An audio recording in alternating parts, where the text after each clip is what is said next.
Hey, Baylon, it's Trevor Gross from CUTigers.com. Obviously, it was a tough loss for y'all to swallow at Notre Dame. How do you reconcile wanting to just put that behind you and kind of flush that game and move on versus doing self scouting and figuring out what went wrong and wanting to improve? Biggest thing is we say it every week is it's the biggest game of the year because it's the next one, and we truly believe that. And we after that game we'll learn from our mistakes, what we did wrong, what we can do better, and just improve on the fundamentals. And then keep focusing on Clemson, like we have all year. Just focus on what we can do, and at the end of the day, we know if we can continue to work and put the work in each and every week, we'll be better from that game.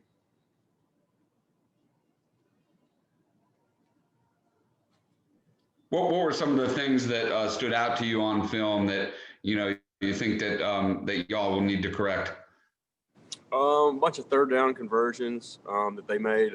Ian Brook made some great plays, extending some plays, and being able to contain him from making some of those plays that led to field goals, which would be the difference in the game. And then some of just being better situationally, fitting the run a little bit better, being a little bit smarter, recognizing some things when it comes to formations and situations throughout the game, just the game within the game that we can be a little bit better on. And then the back end, just being a little bit sounder and fundamentally better. You mentioned Ian Book and his ability to scramble and extend plays. Jordan Travis, Florida State's quarterback, seems to be even maybe more athletic and an even better runner. Of course, he doesn't have the same experience level that Ian Book has. But what kind of a challenge is it going to be facing another exceptionally mobile quarterback? Same thing. Jordan Travis is a great player. He fits their system. He fits their system well, and they're doing a great job with him, especially in their offensive game. They do some great things, and we've definitely seen it on tape last week and this week. And his ability to move and run, he's very explosive. I mean, he can make a play from nothing and then turn it into a touchdown, and like that. So, looking forward to the challenge that he brings to the table. We're excited. We know it's another big like athlete back there that can really make those unique plays, and preparing for them the best we can this week. Baylon, Larry Williams with TigerIllustrated.com here. In your mind, where is Skalski's absence sort of felt the most? When he's not out there doing all the things he does. I would say definitely just during practice, week in and week out, like the things that he brings to the table. His knowledge, his experience on the practice field is different. I mean, he's obviously a great player, physical player, and even on the game field, recognizing things and helping younger guys, and just his leadership overall. He's a great player. He's the leader of this defense, and just week in and his ability to come in and recognize things and help guys. Even he's out, he's still leading when he's not. I mean, he's here, but he's leading when he's out and not practicing. So he's doing a great job, and we're looking forward to having him back soon. With the injury list being what it is or has been, what's like the cumulative effect? Like late in a close game when you have, various positions defensively, you don't have your normal rotations, so you don't have as fresh bodies. Is the cumulative effect of that just sort of more mistakes, I guess, that wouldn't be made, I guess, if there, more of a rotation going in a sort of a more healthier time? We haven't had the exact same starting group of defensive backs, I think, all year, maybe one or two games. So it comes for a chemistry thing, I think, just looking back there and seeing the guys that are normally back there, and then another game there's different people back there. I mean, they're all prepared and they all do the great job, but just continue to get better, and each guy really focusing on doing their job, not focusing on the bigger picture, just doing their job and not trying to do too much. So I think chemistry and cohesiveness is a big part of it. Just having the guys back there. In the Notre Dame game, seeing guys go back. I mean, the guys that stepped in did a great job, and they'll learn from the mistakes, like I said earlier, and being able to recognize some of the things that they did wrong at formations, and they'll be better. And they're still young, and will continue to grow and get better each and every week.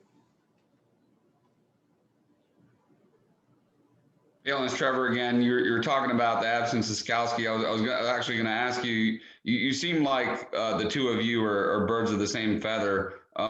Do you miss just having him out there next to you at practice day in, day out? Yeah, like I said, he brings a focused intensity that's unmatched. He's a great leader. Him being out there to recognize things and call it out is very special. Makes him the player that he is. And then Jake's doing a great job too. I don't put that apart. Jake goes out there and does his job and communicates and leads the defense as well.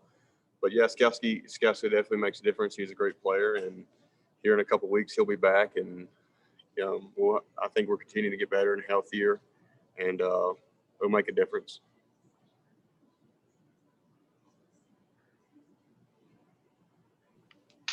Baylon, Larry Williams again. For Trenton Simpson, I mean, as you probably know, it's very rare for first-year guys to play significant snaps at linebacker. I'm just curious. He played 75 snaps at Notre Dame. That's quite a trial by fire for a freshman playing linebacker. What's your observations of what must that be like, I guess, is my question. It's overwhelming. It can be overwhelming, but Trenton's a special player. I mean, he has so much athletic ability, super explosive. He doesn't really know yet how to use it to his, like, he uses it, but he doesn't know when, like, how powerful and explosive he is. But overwhelming. He did a great job. You can tell a little bit. He got a little fatigued. But once he gets going, and the moment's obviously not too big for him, and he did perfectly fine. He'll learn from the mistakes that he made in the game as well. But he did a great job with it, and we're obviously looking forward to see what he can do next year, this spring. I mean, he's just continuing to get better. He takes coaching very well. He's a very coachable guy. He's not going to pout and bow down. He'll take it and keep going and try to get better each and every day, and that's what we need. I'm assuming you can think back to when you were at the same point as a true freshman and imagine what that might have been like for you if you're having to play 75 snaps at Notre Dame. Yeah, that would probably would have been good. But he handled it very well. He's fit for it. I mean, he's a great dynamic player, and he'll be a special player here in a couple of years. Baylon, it's Trevor again. Florida State went with the wildcat package on offense several times on Saturday with a lot of success, and with Corbin back there taking the snap. Just what kind of a challenge does that formation present as a linebacker? They have great backs. I think Travis and their backs are the strength of their team, and some of the tight ends have a very explosive, very powerful backs, and we're looking forward to that.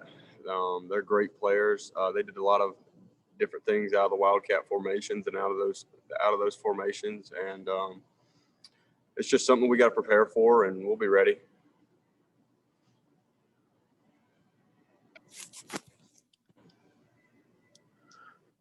Are there any more questions for Baylon? Yeah, one more for Larry Williams again. Not to rehash Notre Dame too much, but have you ever seen a better job of blitz pickup than they put forth in that game that night? They did a great job. Obviously, they're a very cohesive group. They're older guys, and they've been together for a while. They did a really good job. We knew that going into the game that they're going to be really good, physical, and they picked it up nice. We can do better. I think we can do a lot better at some of the things we did, and just understanding blitzing and where to use our hands, and just technique stuff to be a lot better, to be able to win those matchups. They did a great job though, and obviously they came out over the top, but we're looking forward to just getting better at those things that we can be better at blitzing and how to disguise a little bit more, stuff like that.